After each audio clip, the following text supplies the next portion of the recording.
Hello students, welcome to our YouTube channel A1 coaching classes. आज की class में हम स्टार्ट करने जा रहे हैं एक्सरसाइज 8.1 के क्वेश्चन नंबर फर्स्ट और सेकंड को हमने पिछले वीडियो में सॉल्व कर लिया था। उसके आगे क्वेश्चंस को हम सॉल्व करते हैं। तो क्वेश्चन नंबर थर्ड जो है वो है if sin a equals to 3/4 calculate cos a and tan a, है ना। उसने हमें ट्रिग्नोमेट्रिक रेशियोज ऑफ साइन दिया हुआ है। साइन a हमें दे रखा है 3/4। हमें कैलकुलेट करना है cos a and tan a, इनके ट्रिग्नोमेट्रिक रेशियोज फाइंड हमें करने हैं। ठीक है, तो सबसे पहले हम क्या करेंगे, जो हमें गिवन है उसको हम लिखते हैं। हमारे पास गिवन है sin a इक्वल्स टू 3/4। देखो, डायग्राम बनाने की हम बना सकते हैं, बनाने की हमें जरूरत नहीं है यहाँ पर। क्यों? क्योंकि एंगल ए की ही बात कर रहा है। यहाँ पर भी एंगल ए है और एंगल ए है, इसलिए हमें जरूरत नहीं है, क्योंकि उसके लिए परपेंडिकुलर बेस और हाइट तीनों के लिए सेम रहेंगे, है ना। जब एक ही एंगल की बात करता है तो उसके लिए परपेंडिकुलर बेस और हाइट सेम रहते हैं। अगर यहाँ पर अलग एंगल की बात करता है, एंगल सी की बात करता है, दूसरे एंगल की बात करता है, तो हम डायग्राम बनाकर उसको समझते हैं। ठीक है, तो साइन क्या होता है हम सभी जानते हैं। साइन जो होता है वो होता है P upon H। P upon H यानी परपेंडिकुलर अपॉन हाइट। यानी यहाँ से हमारे पास P की वैल्यू तो 3 है और H हाइपोटेन्यूज की वैल्यू क्या है, 4 है। तो हमें पहले B फाइंड करना होगा। ठीक है, तो B फाइंड करने के लिए हमारे पास क्या है, पाइथागोरस थ्योरम है। बाय पाइथागोरस थ्योरम हमारे पास हाइपोटेन्यूज का square equals to perpendicular square plus का बेस स्क्वायर। हाइपोटेन्यूज की वैल्यू कितनी है, 4, तो 4 का स्क्वायर इक्वल्स टू परपेंडिकुलर का स्क्वायर। परपेंडिकुलर कितना है, 3 का स्क्वायर प्लस ये वाला बेस हमें फाइंड करना है। ठीक है, 4 का स्क्वायर 16, 3 का स्क्वायर 9 एंड बेस का स्क्वायर में फाइंड करना है। अगर हम बेस का स्क्वायर यहाँ से निकालेंगे तो 16 माइनस का 9 हो जाएगा और बेस का स्क्वायर तुम्हारा आ जाएगा 7। हमें b की वैल्यू फाइंड करनी है, तो जब हम स्क्वायर हटाएंगे तो इधर स्क्वायर रूट आ जाएगा। तो यहाँ से तुम्हें जो b की वैल्यू मिलेगी वो क्या मिलेगी, √7 मिल जाएगी b की वैल्यू। यहाँ से तुम्हारी b की वैल्यू क्या आ गई, √7 आ गई। ठीक है, अब हमें फाइंड क्या करना है, हमें फाइंड करना है cos a और tan a। बिल्कुल सिंपल है, तो हमें जब cos a फाइंड करना है, ठीक है, तो cos तुम्हारा क्या होता है, cos जो होता है वो होता है b अपॉन h। क्या होता है, b अपॉन h, यानी बेस अपॉन हाइपोटेन्यूज होता है कि नहीं होता। तो b की वैल्यू हमारी क्या निकली है, b की वैल्यू हमारी निकली है √7 और h की वैल्यू कितनी है हमारी 4। अब हमें फाइंड करना है tan a। क्या फाइंड करना है, tan a। tan क्या होता है, tan होता है हमारा p upon b, perpendicular upon base.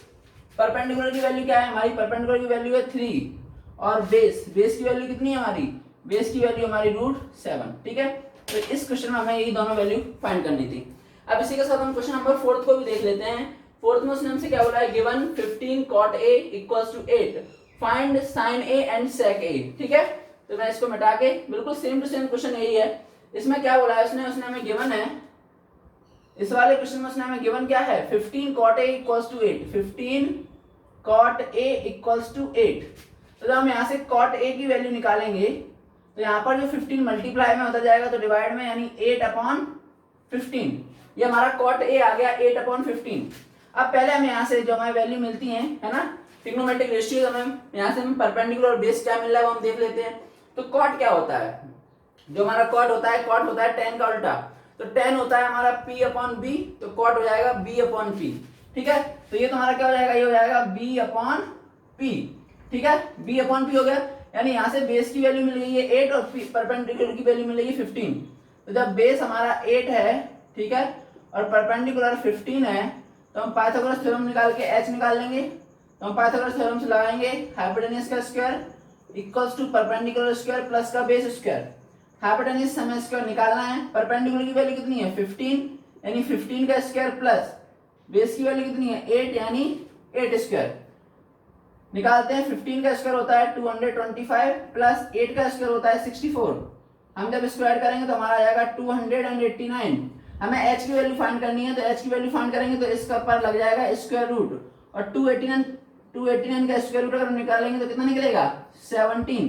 तो यहाँ से जो हमें h की वैल्यू मिली वो कितनी मिल गई, h की वैल्यू हमें 17 मिल गई। ठीक है, अब देख लो हमें फाइंड क्या करना है, हमें सिंपल सी चीजें फाइंड करनी है। क्या फाइंड करना है, हमें फाइंड करना है sin a और sec a। तो sin a क्या होता है, sin a साइन ए होता है p अपॉन h, बस वैल्यू में रखनी है यहाँ पर p, परपेंडिकुलर की वैल्यू कितनी है 15 और h जो हमारा अभी निकला है h कितनी है 17। और हमें क्या फाइंड करना है, और हमें फाइंड करना है sec a। sec जो होता है वो cos का उल्टा होता है, ठीक है। तो हमारा sec क्या होता है और cos क्या होता है, cos होता है हमारा b अपॉन h, तो sec हो जाएगा h अपॉन b। क्या हो जाएगा h अपॉन b। तो h की वैल्यू कितनी है 17 और b की वैल्यू कितनी है 8, तो इसकी वैल्यू आएगी 17 अपॉन 8। ये हमारा आंसर है, ठीक है। तो ये क्वेश्चन हमारा थर्ड और फोर्थ हो गया। अब हम देखते हैं क्वेश्चन नंबर 5 को। क्वेश्चन नंबर 5 है given sec theta equals to 13/12 calculate all other trigonometric ratios. उसने हमें sec थीटा इक्वल्स टू दिया हुआ है, उसने हमें गिवन में है sec थीटा इक्वल्स टू 13/12, ठीक है ना। और हमें सारे के सारे ट्रिग्नोमेट्रिक रेशियोज फाइंड करने हैं, यानी हमें क्या फाइंड करना है, हमें sin थीटा फाइंड करना है, हमें cos थीटा फाइंड करना है, हमें tan थीटा फाइंड करना है, ठीक है, हमें cosec थीटा फाइंड करना है और हमें cot थीटा फाइंड करना है, ठीक है। क्योंकि इसने sec थीटा में दे रखा है, इसी के बेसिस पर हमें फाइंड करना है। तो sec थीटा क्या होता है, क्योंकि sec थीटा जो होता है वो cos थीटा का उल्टा होता है। किसका उल्टा होता है, cos थीटा का उल्टा होता है। cos थीटा होता है हमारा b अपॉन h, तो ये हो गया हमारा h अपॉन b, ठीक है। यानी हाइपोटेनस की वैल्यू हमें मिल गई 13 और बेस की वैल्यू मिल गई कितनी 12। तो पाइथागोरस थ्योरम से हम पहले क्या निकालेंगे, परपेंडिकुलर यानी p की वैल्यू निकालेंगे, तो उससे हमारी ये सारी वैल्यू निकल आएंगी। तो अगर हम इस पे पाइथागोरस थ्योरम लगाएं, बाय द पाइथागोरस थ्योरम क्या है, हाइपोटेनस का स्क्वायर इक्वल्स टू परपेंडिकुलर का स्क्वायर प्लस का बेस स्क्वायर। हाइपोटेनस की वैल्यू हमारे पास 13 यानी 13 का स्क्वायर, p हमें फाइंड करना है और बेस है हमारे पास 12 का स्क्वायर। अगर हम परपेंडिकुलर का स्क्वायर निकालोगे तो 13 का स्क्वायर हो जाएगा 169 और माइनस 12 का स्क्वायर हो जाएगा 144। तो यहाँ से तुम्हारा p स्क्वायर आ जाएगा कितना 25 आ जाएगा। और जब p की वैल्यू फाइंड करोगे तो रूट में आ जाएगा 25 और जब रूट निकालोगे इसका तो तुम्हारा आ जाएगा 5, ठीक है। अब बिल्कुल सिंपल है तुम्हारे लिए, क्योंकि सारी वैल्यू तुम्हारे पास आ गई है, बस यहाँ पर पुट करानी है। साइन थीटा बताओ क्या होता है, साइन थीटा होता है p अपॉन h, होता है p अपॉन h। तो p की वैल्यू कितनी है 5 और h की वैल्यू कितनी है 13, ये हमारा साइन थीटा आ गया। अब हमें फाइंड करना है cos थीटा। cos थीटा होता है b अपॉन h, है ना, b अपॉन h। b की वैल्यू कितनी है 12 और h हमारा कितना है, h हमारा वही 13, ठीक है। अब आते हैं tan थीटा। tan थीटा होता है p upon b, perpendicular upon base. p upon b, p की वैल्यू है 5 और b बेस की वैल्यू कितनी है 12। अब हमें बात करना है cosec थीटा। cosec होता है किसका उल्टा, साइन का उल्टा होता है, ठीक है। तो h upon p, hypotenuse upon perpendicular, कितना हो जाएगा 13 अपॉन 5 हो जाएगा। अब बचा last cot theta. cot theta होता है tan का उल्टा, यानी हो जाएगा b अपॉन p। b की वैल्यू कितनी है 12 और p की वैल्यू कितनी है 5, ठीक है। तो इसमें हमें ये सारे के सारे ट्रिग्नोमेट्रिक रेशियोज फाइंड करने थे, वो हमने सारे के सारे फाइंड कर दिए, ठीक है। अब हम देखते हैं नेक्स्ट क्वेश्चन को। छठे वाले हम क्वेश्चन को देखो, तो छठवां क्वेश्चन हम पढ़ते हैं। उसमें लिखा है if angle A and angle B are acute angles such that cos a equals to cos b then so that angle a equals to angle b, ठीक है। Angle a and angle b are acute angle उसने हमें given है, such that cos a equals to cos b। उसने क्या हमें condition दी है कि मान लो cos a और cos b कैसे हैं, आपस में इक्वल हैं। तो हमें प्रूफ करना है कि angle a equals to angle b। तो देखो हम कैसे प्रूफ करते हैं। एक राइट एंगल ट्रायंगल है, क्या है, राइट एंगल ट्रायंगल है, ठीक है ना। इसमें जो एंगल ए और एंगल बी है ये एक्यूट एंगल ट्रायंगल हैं, तो ए और बी हमने ये एक्यूट एंगल ट्रायंगल बना दिए। और जो थर्ड एंगल होगा सी, ये तुम्हारा राइट एंगल होगा, ठीक है। क्योंकि हम जानते हैं कि जो राइट एंगल ट्रायंगल होता है उसमें दो एंगल जो होते हैं राइट एंगल को छोड़ के, वो दोनों के दोनों एंगल कैसे होते हैं, एक्यूट एंगल ट्रायंगल होते हैं। इसके लिए उसने हमें कंडीशन दी है, क्या दी है कि cos a equals to cos b। उसने जो हमें कंडीशन दी है वो ये दी है कि cos a equals to cos b है। बस यहीं से हमारा निकल आएगा, ठीक है। इसको करने के दो तीन मेथड हैं, लेंथी ना करने की बजाय इसको एकदम शॉर्ट ट्रिक में बता रहा हूँ, बिल्कुल छोटा सा बता रहा हूँ।